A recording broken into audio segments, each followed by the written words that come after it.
my boetie en my sussie, ek lees hierdie storie deur, en ek dink toe, okay, so ons moet die woord vasmaak. Ons moet wat die Here vir ons gee, die beloftes wat hy vir ons gee, die beloftes wat in sy woord staan, moet ons vat en ons moet dit vasmaak in ons harte.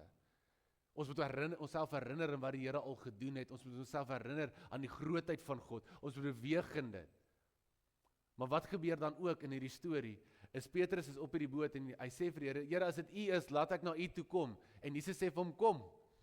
En ek dink toe, jy weet, ek is daai tipe ou, né? Soos ek so gesê het, as dit U is, laat ek kom. Alright, kom.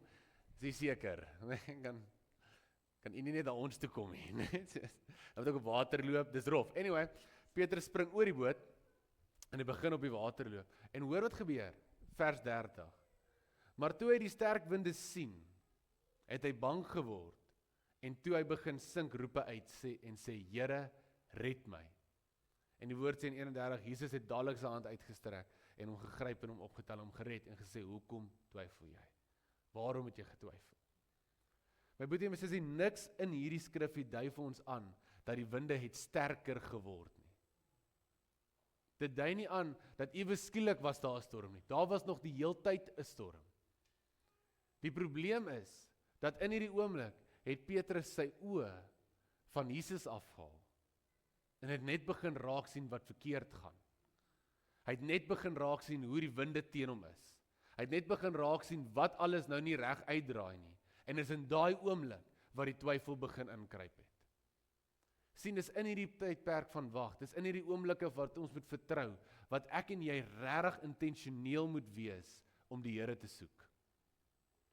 Ons moet werklik waar ons fokus reghou op Jesus Christus. Want is in hierdie oomblikke waar die vyand jou fokus probeer steel. Hy wil hê jy moet kyk na al die winde wat teen jou is. Hy wil hê jy moet kyk na alles wat verkeerd gaan.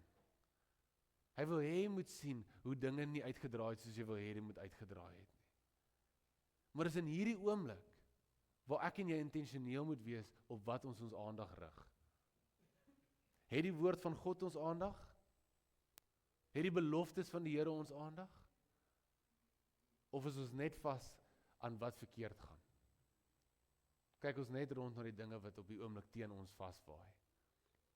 Maar my boetie en my sussie, die waarheid is, Petrus, in hierdie oomblik leer ons die wind het nie sterker geword nie. En ek weet nie vir wie dit is vanoggend nie, maar net omdat die ding is waarop jy gaan fokus, gaan groter word. Okay?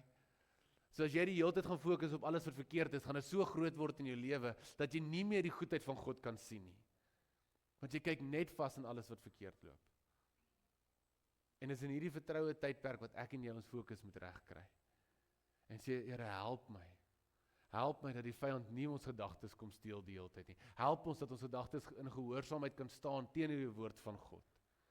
Help ons kan fokus op wat U gesê het en nie net wat omstandighede vir ons skree nie. Dis wat in vertroue seisoene gebeur. En my boetie en my sussie, ek lees hierdie storie so en ek begin toe dink, okay, ons moet intentioneel wees. Ons moet reg opereer, ons moet beweeg. Nou begin ek myself die vraag vra hierdie week. Want ons is nou besig met die wag en ons het laasweek gehoor oor die belofte en ons is opgewonde daaroor en nou vra ek myself, maar hoe kan ons dan in hierdie plek van vertroue in beweeg? Hoe kan ons onsself elke dag terugbring na 'n plek toe waar ons in vertroue wandel? En werklik kan oorgee en werklik kan sê, Here, hier is U se, ek vertrou U met dit. En daar's 'n storie in die Bybel. En ek love die storie want dit is in 2 Kronieke 20. En dis een van my favorite stories. Want in hierdie storie wat gebeur is hierdie 3 verskillende konings val vir Josafat hulle aan. Alright? En dis 'n storie hoor, want hierdie 3 ouens val hom aan en hulle is bekommerd want hulle weet nie regtig wat gaan gebeur nie. Hulle weet nie regtig hoe hulle deur hierdie gaan kom nie en almal's gestres. Okay? Almal's gestres. En op hierdie oomblik dan roep hulle 'n vasdag uit. En hulle sê ons gaan vas. Ons gaan die Here soek. En Josafat en die kinders van Israel roep 'n vasdag uit en hulle roep uit en hulle begin vas en hulle roep die Here aan. En in hierdie oomblikke wat hulle na die tempel toe kom en hulle begin na die Here toe roep en begin bid, dan begin hulle in hierdie oomblikke met die Here praat. En in vers 6 sê die woord die volgende. En hy sê, Here, God van ons vaders, is U nie God in die hemel nie? En is U nie die heerser oor al die koninkryke van die nasie nie?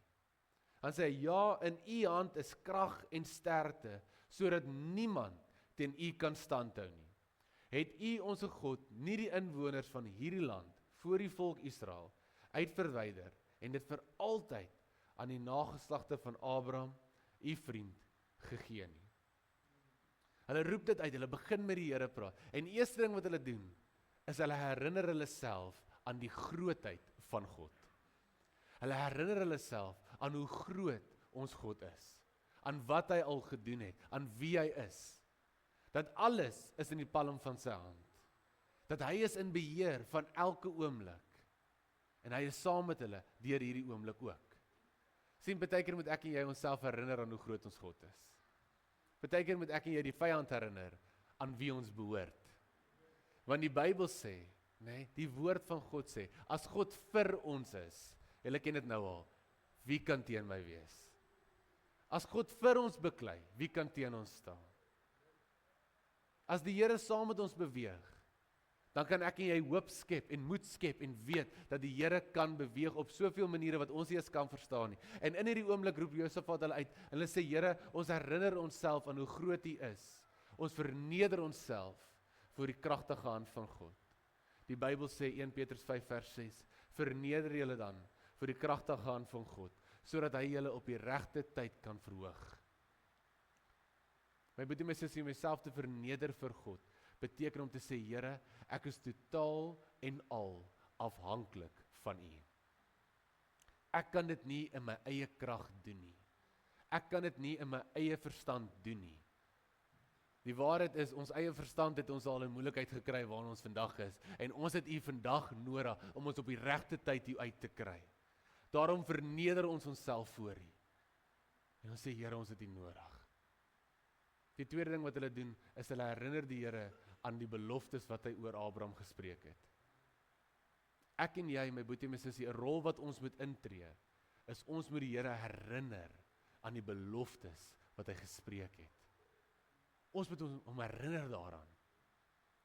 Die woord sê dit vir ons, in Jesaja 62, vers 6 tot 7. Dan sê hy, hoorie, o Jerusalem, het ek wagte op jou mure uitgesit, wat gedurig deur die hele dag en die hele nag nie sal swyg nie. O julle wat die Here herinner aan sy beloftes, moenie rus nie. En dan hoor dit sê hy in vers 7, en laat hom nie met rus nie, totdat hy Jerusalem bevestig en maak tot 'n lof op die aarde. My boetie en my sussie, ek en jy moet daai plek inneem as die wag op die muur en te sê, Here, ek herinner U aan die beloftes. Ek herinner U dat U woord sê dat daar's planne vir voorspoed. Ek herinner U dat U woord sê dat alles werk ten goeie uit vir hom wat lief is vir God. Ek herinner U wat hierdie, jy moet jouself herinner daaraan. Jy moet die Here herinner daaraan. En die woord sê, moet hom nie los met rus nie. Hou aan en aan en aan en aan. Weet jy wat gebeur, my boetie, my sussie, wanneer jy daai tipe goed spreek, nee, dan begin daar geloof ook in jou hart bou. Hoe meer jy die beloftes hoor, hoe meer begin dit weer in jou hart bou. En baie keer moet jy jouself herinner aan daai beloftes. Baie keer moet jy jouself herinner aan wat die Here al gesê het en wat die Here al gedoen het. Baie keer moet dit om jouself weer op te bou, veral in die tye van vertroue. Veral as jy wag vir die woord om tot vervulling te kom, dis daar waar jy jouself moet herinner, om moed te skep, om aan te hou. Jy weet my boetie, my sussie, ons kan maar baie keer moeilik wees, nee. Ek het al die storie vertel, van toe die Here vir my 'n woord gee, en dit gebeur nie, nee, ek wag nou nog vir die woord. En die ou, ek gaan na een van die ooms toe in die kerk, en hy sê vir my, Tristan, weet jy hoe werk 'n woord van die Here? Ek sê, oom, vertel vir my. Hy sê, dit werk soos 'n boks. Ek sê, okay, hierdie gaan great wees. Nee, kom ons hoor hier. En hy sê, baie keer kan jy 'n mooi boks kry, en wat in die boks is, beteken niks nie. Hy sê, maar baie keer wat die Here doen, is wanneer die Here vir jou iets wil stuur, dan gaan hierdie boks eers deur 'n paar dinge. En jy moet eers bietjie gevorm word en gewikkel word en allerhande goed soos dit, maar jy moet vashou wat in daai belofte is, wat in daai woord is, wat in dit is, wat in daai boks is, wat dit is. Dit is swaar, dit het waarde, dit dra waarde by. Jy weet, en dit vat 'n rukkie, jy moet eers 'n pad stap, en ek dink, Okay. Nee. Ek het na jou toe gekom vir alright, nou vertel jy my van hierdie 'n storie van 'n boks wat op 'n trokkie ry en die trok val af. Dis 'n hele storie, ek sê vir julle. En ek dink okay, dis cool. En ek vat dit en ek ry huis toe. Ek dink ek gaan maar net hierdie woord wat die Here vir my gegee het nou laat gaan. Dis verby, dit gebeur nie. Ek weet nie meer wat om te doen nie. Ek weet nie aangaan nie. En ek gaan in daai week gaan ons na 'n konferensie toe. En by hierdie konferensie sit ek heel agter. En die ou wat same is, ek sê vir hom, weet jy wat, ek gaan net opgee op hierdie woord. Soos ek dink nie dit gaan gebeur nie. Ek weet nie regtig nie. Dit's bietjie scary, ek weet nie. En hy sê, maar kom ons bid weer daaroor. Kom ons vra die Here weer. Ek sê bid as jy wil bid. Ek is nou hy nou 'n bietjie negatief oor dit. En I kid you not, die ou wat die dag preek. Hy loop so op. En hy sê hy weet nie hoekom hy hierdie moet doen vandag nie, maar hy sê hier's iemand hier wat twyfel in die woord wat die Here vir jou gegee het. En hierdie ou slaan my. En ek sê vir hom, broer, hier's baie mense wat twyfel in 'n woord. Dis nie net ek nie. Los my uit. Klein gelowige. Anyway, nee. Hy praat verder en hy sê hy gaan my hamer hoor. Jy moet vertrou op die woord en herinner die Here aan dit en alles wat ek nou vir julle sê, gooi hy. Nee? En ek dink naderhand, ja, is reg, is cool. Alright. En hy sê ek weet nie hoekom ek dit vir jou so moet verduidelik vanoggend nie. Maar gisteraand sê die Here vir my ek moet vir jou dit so verduidelik. En I kid you not. Hy haal 2 bokse uit, né?